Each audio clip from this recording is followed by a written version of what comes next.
Have you ever had one of those mornings where everything, and I mean everything, goes completely wrong? Yeah, that was me. On the day of probably the most important job interview of my life.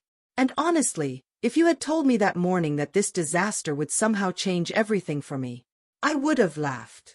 Or maybe cried. Probably both. It started like any other desperate, unemployed morning. I was running on 3 hours of sleep, too much cheap coffee, and an overwhelming sense of panic. At that point, I had been job hunting for 6 months. 6 long months. Dozens of resumes sent. A handful of interviews. Even fewer callbacks. Each rejection felt heavier, dragging my confidence closer and closer to the ground. I was tired. I was broke. I was starting to wonder if I had made a huge mistake with my entire life. Then, like some sort of miracle, I got an email. We'd like to invite you for an interview for the marketing coordinator position. Monday, 9 a.m. My heart actually skipped a beat when I read it. This company wasn't just any company. They were the company, the one everyone wanted to work for. Cool culture. Real career growth. Good benefits. It felt like maybe the universe hadn't completely forgotten about me after all. I spent the entire weekend preparing. Rehearsed my answers. Picked out the perfect outfit. Crisp white shirt, navy blazer, not too formal, not too casual. I even mapped out the route to the office 3 times just to be sure. I was ready. Or at least, I thought I was. Monday morning rolled around, and of course, because life has a twisted sense of humor, it was pouring rain. Like, movie scene pouring. Buckets and buckets of water coming down from a dark, miserable sky. I left early, umbrella in hand, determined to stay positive.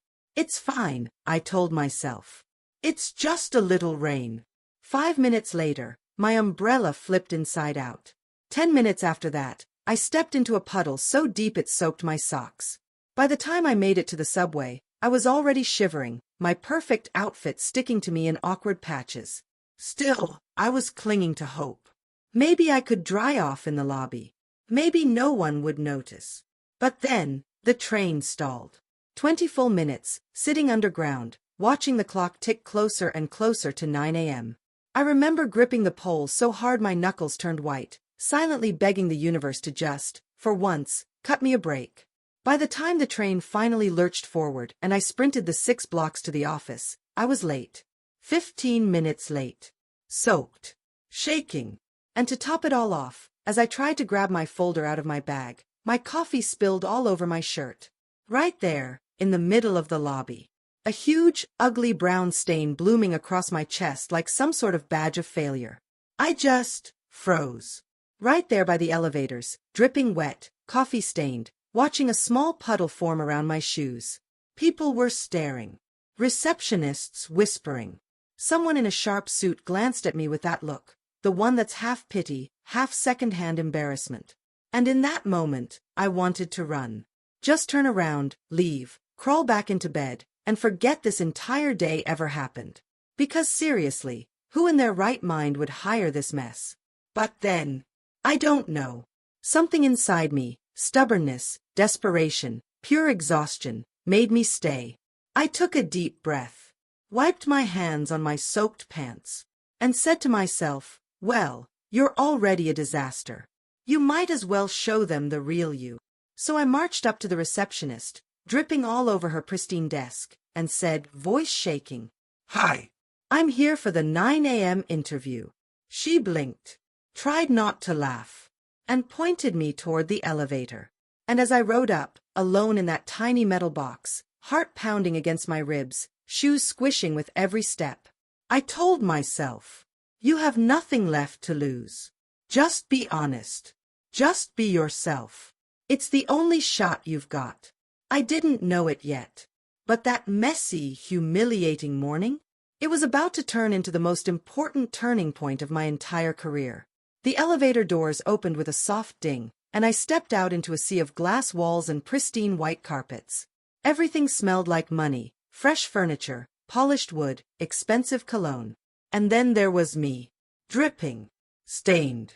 A walking, squelching embarrassment. A woman in a sharp navy suit was waiting at the reception desk.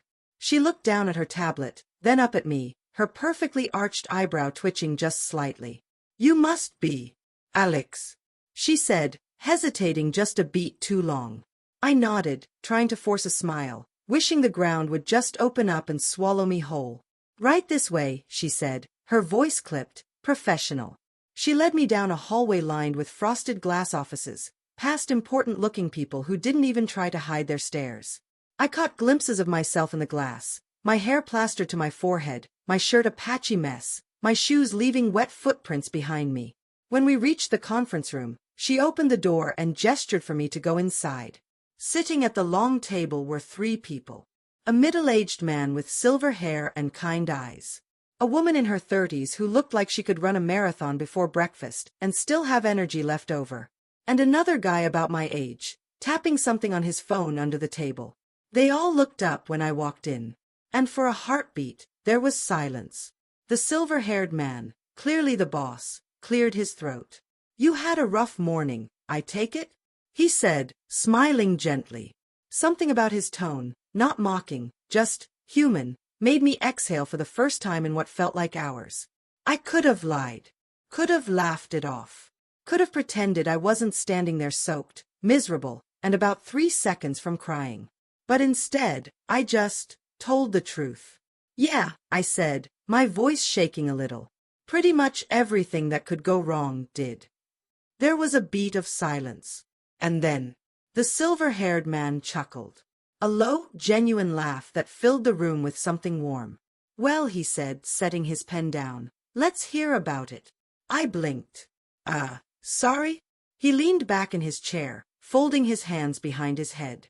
"Tell us the story," he said. "Start with the umbrella." I stood there, completely thrown off. Was this a test? Was this some weird psychological trick to see if I could handle pressure?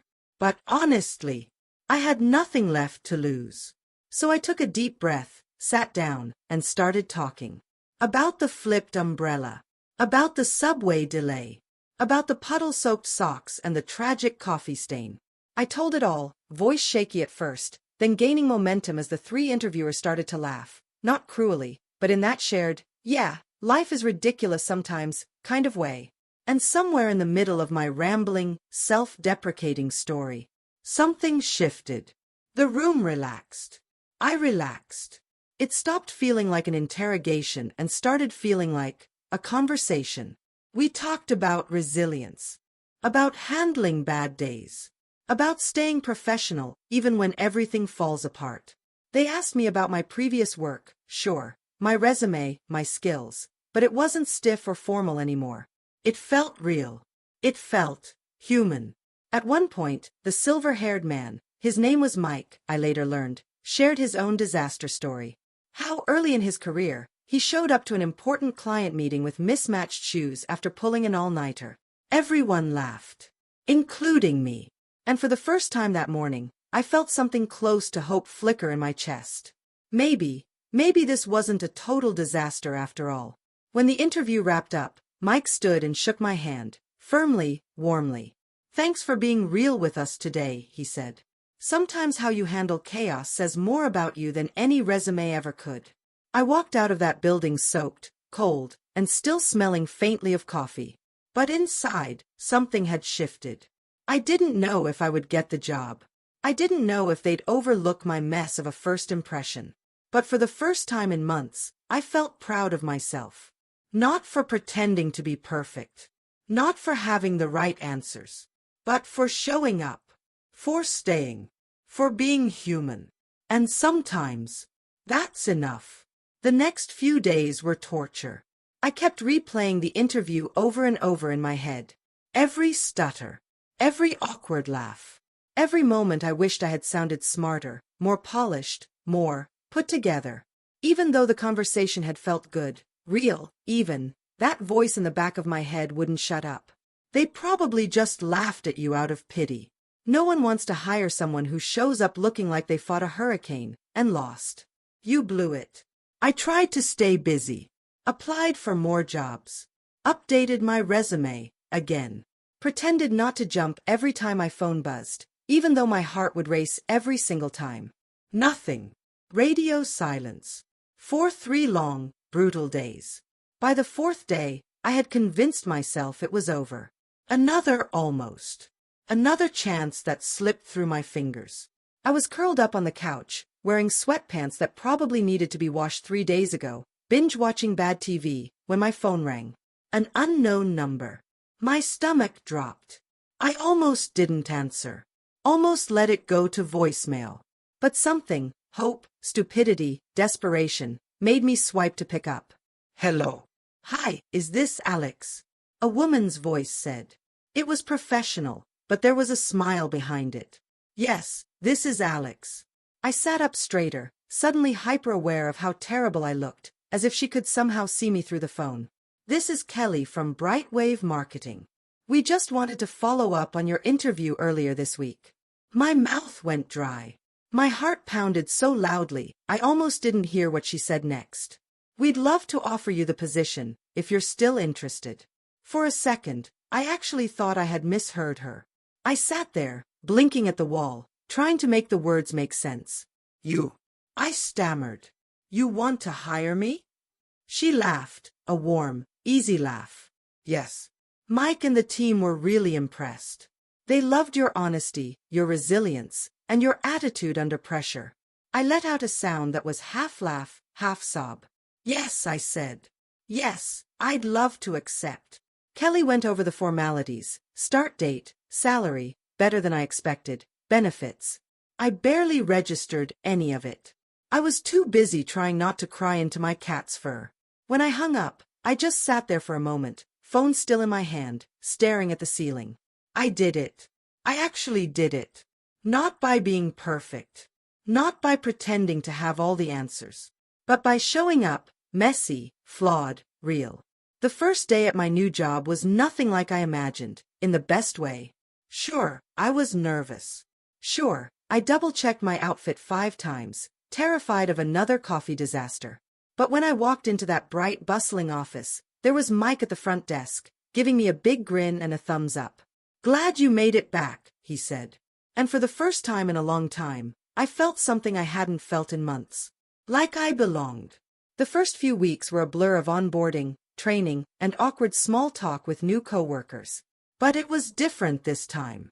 No fake smiles. No gut punch meetings. No walking on eggshells, terrified of making a mistake. When I stumbled, people helped me up instead of tearing me down. When I had questions, people answered without rolling their eyes. When I succeeded, even in small ways, people noticed. It wasn't a dream job. It wasn't a perfect company. But it was real. It was human. And it gave me something I hadn't realized I was missing all those months before. Hope. Hope that there were good people out there. Hope that even when everything feels like it's falling apart, something better might be waiting just around the corner. Hope that sometimes, maybe even most times, the messy, imperfect, honest version of you is enough. And that all started because I showed up to an interview looking like a soggy disaster with a coffee stain the size of Texas on my chest. Life's funny that way. It's funny, looking back now, how one single messy morning could shift the way I see everything. Before that day, I thought success was about being perfect. About showing the world the best version of yourself, polished, composed, prepared. I thought interviews were like performances. Say the right things. Wear the right outfit. Smile the right way. Hide the messy parts, the scared parts, the tired parts. I spent so much time trying to be what I thought companies wanted. Trying to fit into boxes. Trying to be professional enough. Experienced enough. Confident enough. But the truth is, real life doesn't fit into neat little boxes. Neither do real people. That morning, when everything went wrong, when my umbrella flipped inside out, when the subway betrayed me, when coffee decorated my shirt like some abstract painting, I didn't have the energy to pretend anymore. I couldn't fake polished. I couldn't fake perfect. All I could be was me. Flustered. Late. Stained. But still standing. Still trying. And somehow, miraculously, that was enough. Starting that job at Brightwave wasn't just a career move. It was a life move. It taught me things no textbook, no career counselor, no well-meaning mentor ever could. That resilience matters more than perfection. That honesty builds real connections faster than any rehearsed speech. That showing up, even messy, scared, and unsure, is braver than staying home hiding your flaws. It changed how I showed up in every room after that. No more pretending to have it all together. No more rehearsing fake answers for the sake of sounding impressive. No more shrinking parts of myself to fit someone else's idea of professionalism. Instead, I learned to bring all of me. The messy parts, the nervous parts, the determined parts, the hopeful parts. Because when you show up real, you give people permission to meet you where you are, not where they expect you to be. And honestly, those are the kinds of people you want to work with anyway. The ones who see your messy, stubborn, trying like hell self and say, yeah, we want that person on our team. Of course, not every day at Brightwave was perfect. There were tough days, hard conversations, failed projects. Life didn't magically become easy just because I found the right job. But even on the hardest days, I carried that lesson with me. That I didn't have to be perfect to be worthy. That I didn't have to be flawless to add value. That my worth wasn't tied to how neatly I could package myself for the world to consume. And when the next big interview came, a year and a half later, for an even bigger opportunity, I didn't wear a stiff, uncomfortable outfit just because it looked professional. I didn't memorize canned answers. I didn't pretend to be anything other than who I was. I walked in, a little nervous, a little excited, fully myself, and told the story of that rainy, coffee-soaked morning. And guess what? They hired me too. Not in spite of my imperfections, but because of them. Life is messy. People are messy. Careers are messy. But that's what makes them beautiful. That's what makes them real. And if there's one thing that soggy, miserable, coffee-stained version of me taught me that day, it's this. The real you is enough. Always has been. Always will be. So if you're out there, stuck in that messy middle, feeling like you're not polished enough, not prepared enough, not enough, please hear me when I say, you don't have to be perfect to be worthy. You don't have to have all the right answers to deserve a seat at the table. You don't have to hide the parts of you that are scared, messy, human. Because sometimes, the very thing you think is ruining your shot, the rain-soaked shirt, the nervous laugh, the stumble on your words, that's the thing that makes you real, relatable, memorable. People don't connect with perfect. They connect with authentic. And honestly, we need more of that. More people showing up real, even when it's scary. Especially when it's scary. Maybe you're sitting there right now, second-guessing yourself. Maybe you're replaying a mistake you made last week. Maybe you're beating yourself up over a job interview you think you blew. If that's you, I see you. And I promise, one messy day doesn't define you. One rejection doesn't define you. One spilled coffee moment doesn't define you. You're bigger than your worst day. Stronger than your biggest mistake. More capable than you realize. And sometimes, the universe uses the absolute messiest moments to reroute you exactly where you're meant to be. Trust that. Trust yourself. Keep showing up, coffee stains and all. Hot beverage sparkles. Call to action. Backhand index pointing right. Have you ever had a job interview, or any life moment, that felt like a total disaster, but somehow ended up changing your life for the better? Backhand index pointing right. I'd love to hear your story. Drop it in the comments below. I read every single one. Speech balloon. And if you found a little piece of yourself in my story today, if you've ever felt not enough, or too messy, or just plain overwhelmed, hit that like button, subscribe, and turn on the notification bell so you don't miss the next story. Bell. We're all just trying to figure this out together. One messy, beautiful, imperfect step at a time. Thanks for hanging out with me today. I'll see you in the next one.